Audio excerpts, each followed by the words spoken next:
وسهلا بكم مشاهدينا الكرام في حديث الصحافة، ونبدأها دائما مع الصحافة الجزائرية. وكتبت جريدة الجزائر الجديدة في هذا العنوان: للمشاركة في القمة الإيطالية الإفريقية عطال يحل بروما.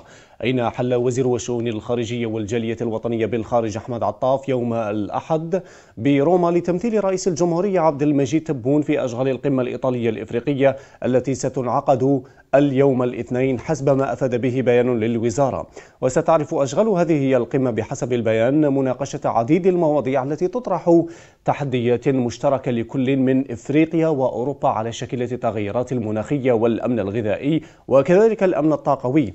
كما ينتظر أن يتم إطلاق خطة جديدة للتعاون بين الدول الإفريقية وإيطاليا بعنوان خطة ماطي من أجل إفريقيا، التي ستحمل برنامجا من الاستثمارات والشراكات التي تتعلق خصوصا بقطاع الطاقة. يضيف المصدر ذاته: وأوضح البيان أن مشاركة الجزائر في هذه القمة تهدف إلى التأكيد على ضرورة إدراج احتياجيات تطلعات الدول الإفريقية في صلب اهتمامات الشراكة الإفريقية الإيطالية، وكذا اقتراح مشاريع ملموسة من شأنها دعم التنمية الاقتصادية والاجتماعية في الفضائين الساحل الصحراوي والأورو متوسطي. وينتظر أن يقدم وزير مداخلة في الجلسة المتعلقة بالأمن الطاقوي لإبراز وجهة نظر الجزائر وجهودها كشريك موثوق يساهم بكل فعالية في معالجة التحديات والإشكاليات المطروحة في هذا السياق كما جاء في البيان. نبقى دائما في جريدة الجزائر الجديدة، وكتبت في عنوان آخر: البرهان يقول بأن السودان يتعرض لمؤامرة من شركاء دوليين وإقليميين. أين كشف رئيس مجلس السيادة السوداني لجمهورية السودان الشقيقة الفريق أول ركن عبد الفتاح البرهان يوم أمس الأحد أن السودان يتعرض لمؤامرة من شركاء دوليين وإقليميين وبعض النفوس المشترات من الوطنيين الذين يتآمرون على شعبهم. وقال رئيس مجلس السيادة السوداني في تصريح صحفي مشترك مع رئيس الجمهورية عبد المجيد تبون عقب المحادثات التي جمعتهما بمقر رئاسة الجمهورية، قال إن بلاده ترحب بوجود الجزائر في أي حوار أو نقاش يسعى إلى إيجاد حل سلمي للأزمة التي تعيشها السودان. من جهته أكد رئيس الجمهورية عبد المجيد تبون أن الجزائر تقف إلى جانب السودان لتجاوز كل الظروف الصعبة لمواجهة قوى الشر التي تستهدفها، مشيدا بالعلاقات المتجذرة التي تجمع الجزائر والسودان وتطابق وجهات النظر بين البلدين في عديد من القضايا الإقليمية والدولية. ننتقل مشاهدينا إلى جريدة الخبر، وكتبت في هذا العنوان: حماس تثمن دعوة الجزائر لاجتماع مجلس الأمن. أين أشادت حركة حماس بدعوة الجزائر لمجلس الأمن الدولي لعقد اجتماع يهدف إلى إعطاء صيغة تنفيذية لقرارات محكمة العدل الدولية وإلزام الكيان الصهيوني بوقف عدوانه على غزة.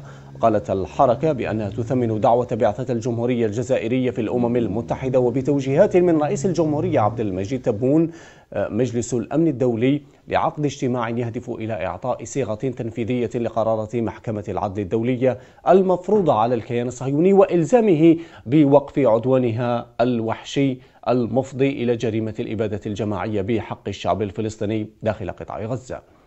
في الشأن الرياضي كتبت جريدة الشروق مشاهدين هذا العنوان: حالي لوزيتش الأقرب لخلافة بالماضي في تدريب الخضر.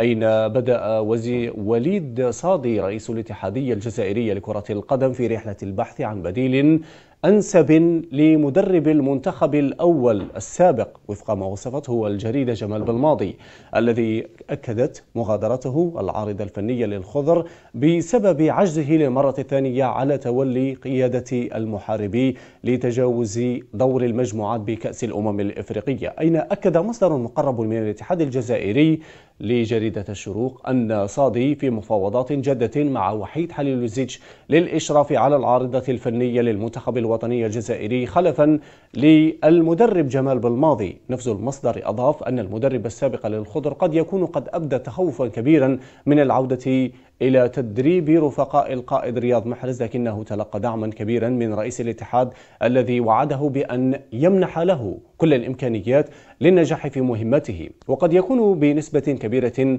هو خليفة جمال بالماضي. ننتقل مشاهدينا إلى الصحف المغاربية ومن صحيفة الجمهورية التونسية، والتي كتبت: رئيس الجمهورية قيس سعيد يشارك في قمة إيطاليا إفريقيا. جاء في تفاصيل هذا الخبر مشاهدينا بأن قيس سعيد وصل بعد ظهر أمس الأحد إلى العاصمة الإيطالية روما للمشاركة في مؤتمر إيطاليا إفريقيا الذي تنظمه الحكومة الإيطالية من أجل إعداد ما تسميه خطة ماتي للاستثمار والتنمية في القارة الإفريقية. وسيحضر رئيس الجمهورية التونسية مساء أمس ومساء اليوم مأدبة عشاء ينظمها الرئيس الإيطالي سورجيو ماتاريلا على شرف رؤساء والحكومات المشاركة في المؤتمر. وسيلتقي رئيس الدولة غدا أو اليوم خلال الأشغال الرئيسية للمجتمع كلمة سيكون له لقاء مع رئيسة الوزراء الإيطالية جورجيا ميلوني. ننتقل مشاهدينا إلى الشأن الليبي ومن صحيفة عين ليبيا، والتي كتبت في هذا العنوان مشاهدينا: البنك الدولي يقول بأن خسائر ليبيا جراء الفيضانات تقدر ب1.65 مليار دولار. أين قدر البنك الدولي الأضرار والخسائر في المناطق المتضررة جراء فيضانات التي ضربت المدن الليبية بحوالي 1.65 مليار دولار أمريكي، في حين قدر احتياجات إعادة الإعمار بحوالي 1.8 مليار دولار أمريكي خلال السنوات الثلاث الأولى. وذكرت وزارة المالية أن البنك أعد تقريره بناء على طلب من وزارة المالية الليبية، واستعان لهذا الغرض بعدد من الشركاء للتنمية وبالتنسيق مع الفريق الحكومي الليبي للطوارئ والاستجابة السريعة. وبحسب الوزارة فسيكون لهذا التقرير ومحتواه من بيانات تفصيلية فائدة كبيرة جدا في وضع مخططات إعادة الإعمار للمناطق المتضررة على أسس سليمة.